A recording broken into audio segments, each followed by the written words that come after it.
नमस्कार दोस्तों, मैं सत्य मिश्रा और आप देख रहे हैं टीसी लर्नर्स का यूट्यूब चैनल। दोस्तों यहाँ पे कुछ महत्वपूर्ण प्रश्न हैं। अगर ऐसा कहा जाए कि परीक्षा से पहले पेपर आउट, तो बिल्कुल दोस्तों गलत नहीं हुआ, क्योंकि सारे प्रश्न महत्वपूर्ण हैं और आपके पेपर में आपको देखने के लिए मिल सकते हैं। तो चलिए स्टार्ट करते हैं आज की क्लास का। यहाँ पे पहला प्रश्न दोस्तों आपके सामने है। उससे पहले यहाँ पे निर्देश लिखा गया है कि निम्नलिखित प्रश्नों को, ठीक है, कि ऊपर देने के सही या सबसे उपयुक्त विकल्प को आपको चयन करना है। ठीक है, सबसे उपयुक्त विकल्प जो है प्रश्न का, उसको आपको चयन करना है। तो पहला प्रश्न दे रखा है कि एक खेल क्रिया के दौरान चोट लगने पर रोहन रोने लगा। यह देखकर उसके पिता ने कहा कि लड़कियों की तरह व्यवहार ना करो, लड़के रोते नहीं है। तो पिता का यह कथन क्या है? कि लैंगिक रूढ़वादिता को दर्शाता है, लैंगिक रूढ़वादिताओं को चुनौती देता है, लैंगिक भेदभाव को कम करता है, या लैंगिक समानता को बढ़ावा देता है। तो बिल्कुल दोस्तों यहाँ पे जो बात की जा रही है कि एक खेल क्रिया के दौरान चोट लगने पर रोहन रोने लगता है, तो यह देखकर उसके पिता ने कहा कि लड़कियों की तरह व्यवहार न करो, लड़के रोते नहीं हैं। तो ये पिता का यह कथन जो है लैंगिक रूढ़वादिता को दर्शाता है। तो बिल्कुल इस प्रश्न का राइट जवाब ऑप्शन नंबर फर्स्ट इसका राइट जवाब होगा। तो चलिए हम अगले प्रश्न पर चलते हैं दोस्तों। अगला प्रश्न यहाँ पे आपके सामने, और इस प्रश्न में पूछा गया है कि बच्चों के सामाजिकरण के संदर्भ में निम्नलिखित में से कौन सा कथन सही है? बिल्कुल, पहला है कि विद्यालय समाजीकरण का एक द्वितीयक कारक होते हैं और परिवार समाजीकरण का एक प्राथमिक कारक होता है। दूसरा ऑप्शन दे रखा है कि विद्यालय समाजीकरण का एक प्राथमिक कारक है और समकक्षी समाजीकरण के द्वितीयक कारक होते हैं। समकक्षी समाजीकरण के प्राथमिक कारक है और परिवार समाजीकरण का द्वितीयक कारक है। परिवार एवं जनसंचार दोनों ही समाजीकरण के द्वितीयक कारक हैं। दोस्तों आपको यहाँ पे प्रश्न बता दें कि इसका राइट जवाब क्या होगा कि विद्यालय समाजीकरण का एक प्राथमिक कारक जो दिया है इसको काट दीजिए, कि समकक्षी समाजीकरण के प्राथमिक कारक होते हैं और परिवार जो है द्वितीयक कारक है। बिल्कुल गलत है। परिवार एवं जनसंचार दोनों ही समाजीकरण के द्वितीयक कारक होते हैं। बिल्कुल गलत। तो विद्यालय समाजीकरण का एक द्वितीयक कारक होता है। पहला जो ऑप्शन दे रखा है कि विद्यालय जो है समाजीकरण का एक द्वितीयक कारक होता है, वहीं परिवार जो होता है समाजीकरण का प्राथमिक कारक होता है। बिल्कुल सही है। चलते हैं अगले प्रश्न पे।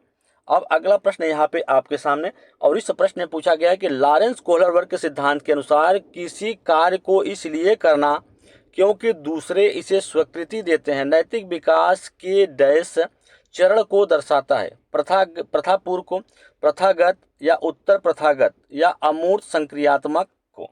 तो लॉरेंस कोहलरबर्ग के सिद्धांत के अनुसार किसी कार्य को इसलिए करना क्योंकि दूसरे इसे स्वीकृति देते हैं, तो नैतिक विकास के प्रथागत चरण को दर्शाता है। बिल्कुल दोस्तों, इस प्रश्न का राइट जवाब ऑप्शन नंबर सेकंड इसका राइट जवाब होगा। चलिए हम अगले प्रश्न की ओर चलते हैं। अगला प्रश्न यहाँ पे आपके सामने दोस्तों, रट लीजिए एकदम, बिल्कुल इसको आप रट्टा लगा लीजिए। एग्जाम देने जाने से पहले 7 जुलाई को अगर आपकी परीक्षा है तो बिल्कुल इसको याद कर लीजिए। प्रश्न है कि एक प्रगतिशील कक्षा में व्यक्तिगत विभिन्नताओं को किस प्रकार देखा जाना चाहिए? अधिगम की प्रक्रिया में बाधा के रूप में, अध्यापक के पक्ष पर असफलता के लिए, योग्यता आधारित समूह बनाने का मापदंड, अध्यापन अधिगम प्रक्रिया की परियोजना के लिए महत्वपूर्ण। तो एक प्रगतिशील कक्षा में व्यक्तिगत विभिन्नताओं को किस प्रकार से देखा जाना चाहिए? बिल्कुल दोस्तों, अध्यापन एवं अधिगम प्रक्रिया की परियोजना के लिए महत्वपूर्ण के रूप में। चलिए इस प्रश्न का राइट जवाब ऑप्शन नंबर 4 है। चलते हैं हम आगे की तरफ, और अगला प्रश्न यहाँ पे आपके सामने, और इस प्रश्न में पूछा गया दोस्तों कि प्रश्न है कि दिव्यांग जन अधिकार अधिनियम 2016 के अनुसार निम्नलिखित में से किस शब्दावली का प्रयोग उपयुक्त है? मंदित छात्र, विकलांग छात्र, छात्र जिसे शारीरिक दिव्यांगता है, छात्र जिसका अशक्त शरीर है। तो बिल्कुल इस प्रश्न का राइट जवाब ऑप्शन नंबर 3 होगा कि छात्र जिसे शारीरिक दिव्यांगता है। तो चलिए हम अगले प्रश्न पे चलते हैं। फटाफट दोस्तों सभी प्रश्नों को आपको देख लेना है, और सभी प्रश्न आपके परीक्षा के लिए महत्वपूर्ण साबित होने वाले हैं। ठीक है, तो चलिए यहाँ पे हम अगले प्रश्न की ओर। अगला प्रश्न है कि एक अध्यापिका को दिए गए किसी कार्यकलाप में छात्रों की विभिन्न त्रुटियों का विश्लेषण करना चाहिए, क्योंकि इसके आधार पर वह दंड की मात्रा को निर्धारित कर सकती है। त्रुटियों की समझ अध्यापन अधिगम प्रक्रिया के लिए अर्थपूर्ण है। इसके आधार पर वह ज़्यादा त्रुटियों करने वाले छात्रों को दूसरे छात्रों से अलग कर सकती है। अधिगम केवल त्रुटियों के संशोधन पर निर्भर होता है। दोस्तों यहाँ पे हम टैग वर्ड्स का इस्तेमाल करके इस प्रश्न का जवाब बिल्कुल सटीक दे सकते हैं।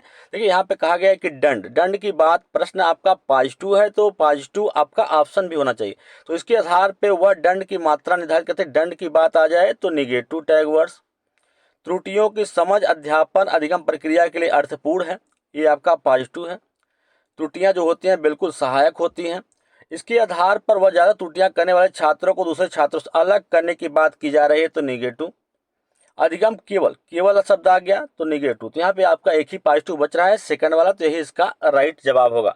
तो चलिए हम अगले प्रश्न की ओर चलते हैं और अगला प्रश्न यहाँ पे आपके सामने दोस्तों। और इस प्रश्न में पूछ लिया है यहाँ पे कि बच्चों के विकास की व्यक्तिगत विभिन्नताओं को किस पर प्रतिरोपित किया जा सकता है? केवल आनुवंशिकता पर, केवल पर्यावरण पर, ना आनुवंशिकता ना पर्यावरण पर, आनुवंशिकता एवं पर्यावरण की पारस्परिकता पर। ठीक है, तो बच्चों के विकास की व्यक्तिगत विभिन्नताओं को किस पर प्रतिरोपित किया जा सकता है? आनुवंशिकता एवं पर्यावरण की पारस्परिकता पर। ठीक है, बिल्कुल दोस्तों, आनुवंशिकता एवं पर्यावरण जो है बच्चों के व्यक्तिगत विभिन्नताओं के लिए महत्वपूर्ण होते हैं। तो बिल्कुल इस प्रश्न का राइट जवाब ऑप्शन नंबर 4 इसका राइट जवाब होगा। चलते हैं हम अगले प्रश्न की ओर। अगला प्रश्न यहाँ पे आपके सामने कहा गया कि प्रश्न है कि गणित के शिक्षण अधिगम संदर्भ में निम्नलिखित में से कौन सी प्रक्रिया वांछनीय है? गणित के शिक्षण अधिगम के संदर्भ में निम्नलिखित में से कौन सी प्रक्रिया जो है वांछनीय है? तो इसका राइट जवाब दोस्तों क्या होगा? यहाँ पे वांछनीय प्रक्रिया की बात की जा रही है, तो भ्रांति को रोकने के लिए मुक्त उत्तर वाले प्रश्नों से बचना चाहिए। दूसरा, संकल्पनाओं की अंतर्दर्शी समझ को प्रोत्साहित करना चाहिए। खुली पुस्तक परीक्षा से बचना चाहिए। विद्यार्थियों को बताना चाहिए कि किस प्रश्नों को हल करने के लिए निर्धारित कदमों का अनुकरण करें। तो बिल्कुल दोस्तों यहाँ पे वांछनीय है, तो इस प्रश्न का राइट जवाब क्या हो जाएगा? संकल्पनाओं की अंतर्दर्शी समझ को प्रोत्साहित। देखिए दोस्तों, यहाँ पे प्रोत्साहित करने की बात आ गई, तो बच्चे के प्रोत्साहित यहाँ पे तुरंत दोस्तों प्रोत्साहन की बात की जा रही है, तो ये आपका पॉजिटिव टैग वर्ड्स है, तो तुरंत आप इसको क्या कर दीजिए? टिक कर दीजिए। ठीक है, खुली पुस्तक परीक्षा से बचना चाहिए। ठीक है, खुली पुस्तक परीक्षा का इस्तेमाल करने से बच्चों का जो जुड़ाव होता है पुस्तक से बनता है और वो पुस्तक की जो चीजें होती है उसको समझ पाते हैं। ठीक है, और विद्यार्थियों को बताना चाहिए कि यहाँ पे निर्धारित कदमों का, किसी भी निर्धारित मतलब कुछ चीजें जो है दोस्तों बच्चे को एकदम दोस्तों स्वतंत्र रखना है। ठीक है, उसको निर्धारित चीजों से जोड़ने की बात बिल्कुल भी नहीं करना है, अगर जोड़ रहे हैं तो वो निगेटिव है। भ्रांति को रोकने के लिए मुक्त उत्तर वाले प्रश्नों से बचना। मुक्त उत्तर वाले प्रश्न अगर होंगे तो बच्चे में सृजनात्मकता का विकास होगा, तो ये निगेटिव है। ठीक है, बिल्कुल आपके पास एक ही बच रहा है पॉजिटिव वाला, और तो वही आपका है ऑप्शन नंबर सेकंड। तो चलिए हम अगले प्रश्न की ओर चलते हैं। अगला प्रश्न यहाँ पे आपके सामने, और इस प्रश्न में पूछा गया है कि गणित के शिक्षण अधिगम पर निम्नलिखित में से किसका प्रभाव होने की संभावना न्यूनतम है? न्यूनतम संभावना की बात की जा रही। प्रतिपुष्ट की गुणवत्ता में वृद्धि करना, मूल्यांकन के परिमाणों के प्रयोग से शिक्षण में परिवर्तन करना, मूल्यांकन के कारण छात्रों के आत्मविश्वास पर प्रभाव पड़ने के तरीकों की जानकारी होना, छात्रों के गलत उत्तरों के पूरे हल देना। तो बिल्कुल दोस्तों यहाँ पे न्यूनतम संभावना की बात की जा रही है कि गणित के शिक्षा अधिगम प्रक्रिया पर निम्नलिखित में से किसका प्रभाव होने की संभावना जो है सबसे कम होती है? तो छात्रों के गलत उत्तरों के पूरे हल देना। बिल्कुल इस प्रश्न का राइट जवाब क्या है? ऑप्शन नंबर 4 इसका राइट जवाब होगा। चलिए हम अगले प्रश्न की ओर चलते हैं। अगला प्रश्न यहाँ पे आपके सामने दोस्तों कहा गया कि रोहित ने अनुभव किया है कि वर्ग एक समचतुर्भुज और एक आयत है, दोनों ही है। वह बैन हीले के मानस चित्रण के कौन से चरण पर है? दोस्तों बिल्कुल यहाँ पे बहुत ही अच्छा प्रश्न है कि रोहित ने अनुभव किया है कि वर्ग एक प्रकार एक क्या है? समचतुर्भुज और एक आयत, और कहा है कि दोनों ही है। वह वेन हीले के मानस चित्रण चिंतन के कौन से चरण पर है? तो यहाँ पे इस प्रश्न का राइट जवाब दोस्तों बिल्कुल 0 स्तर पर पहचानना होता है, स्तर 1 पे विश्लेषण करना, स्तर सेकंड पे संबंध बनाना, और स्तर 3 पे क्या होता है? निगमन होता है। बिल्कुल यहाँ पे संबंध की बात की जा रही है, तो बिल्कुल स्तर सेकंड पे होगा।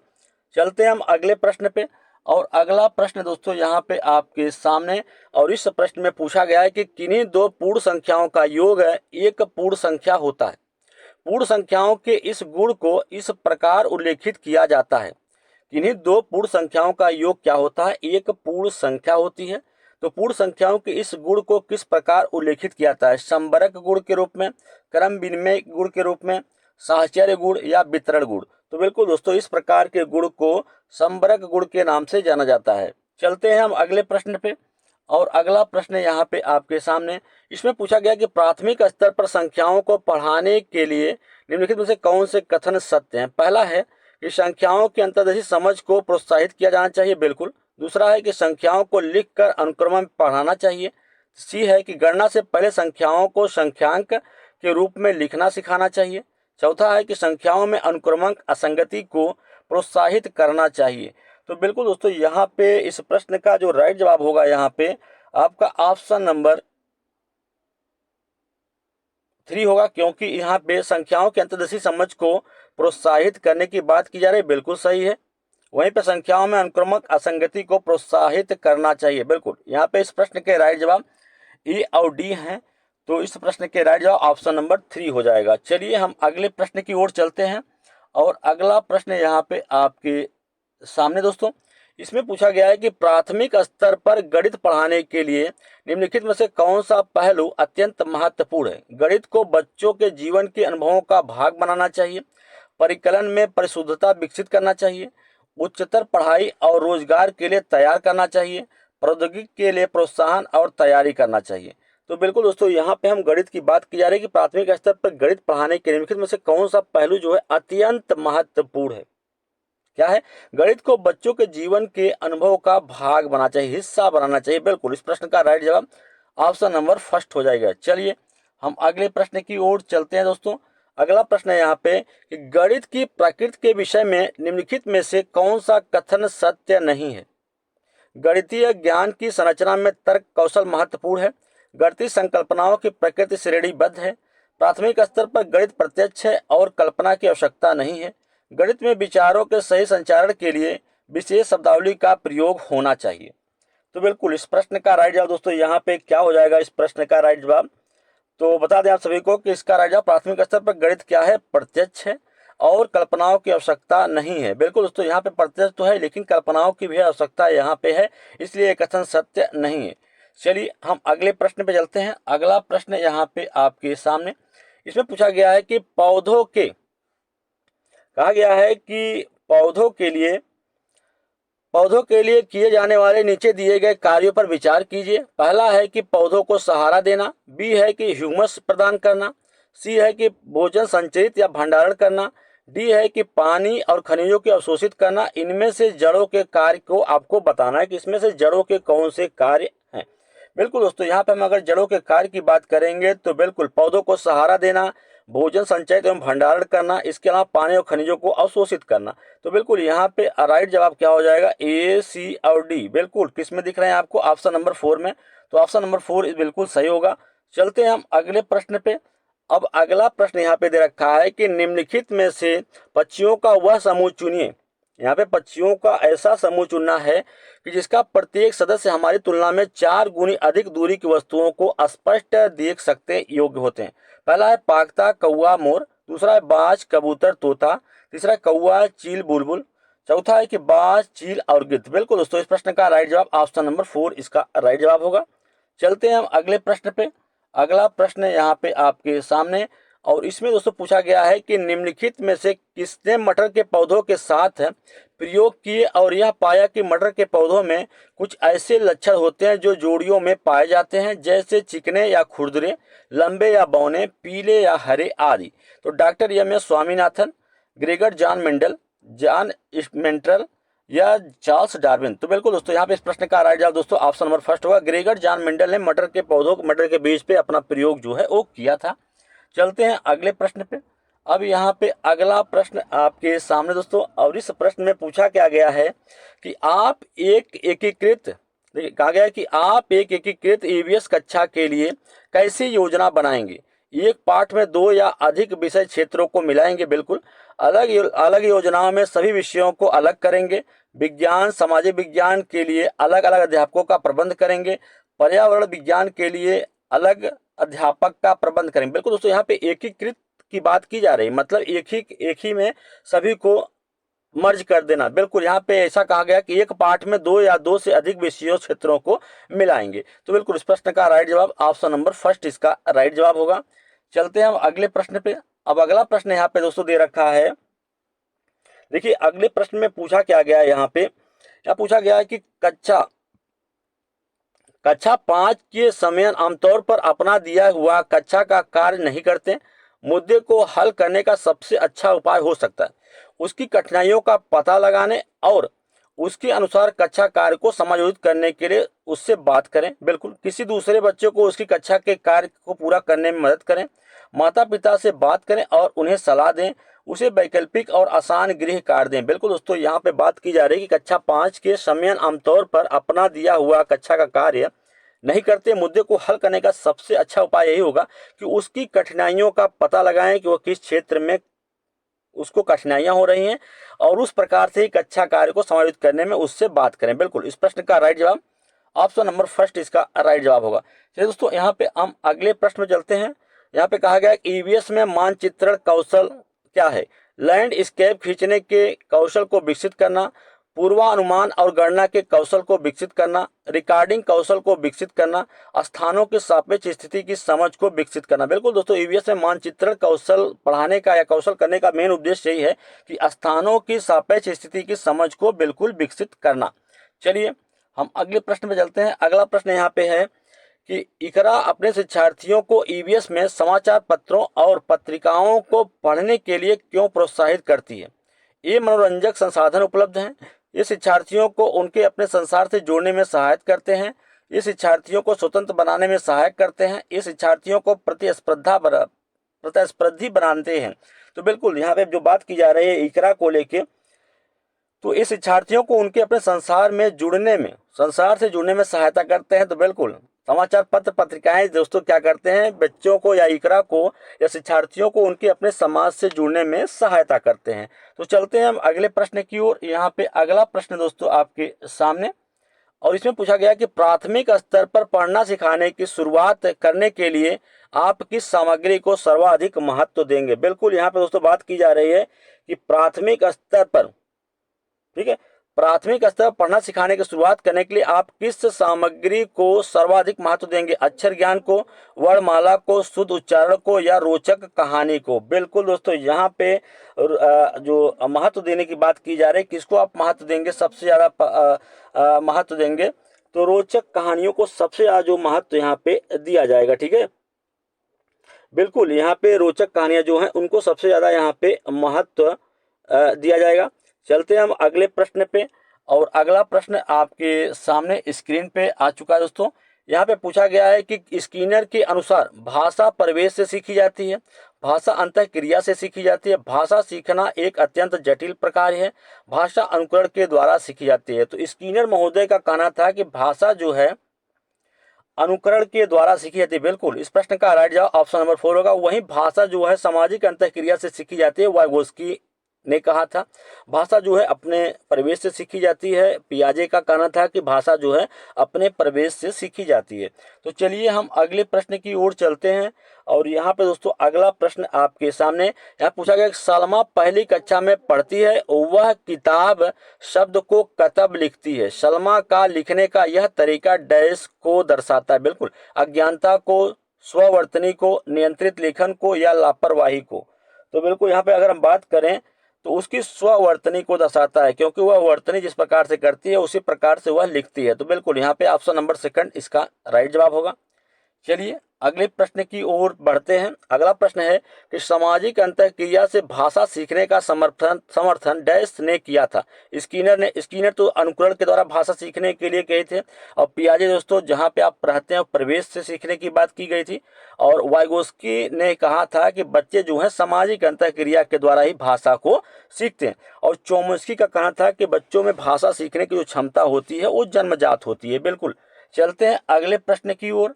अब यहाँ पे दोस्तों अगला प्रश्न आपके सामने, और यहाँ पे दोस्तों पूछा है कि हिंदी भाषा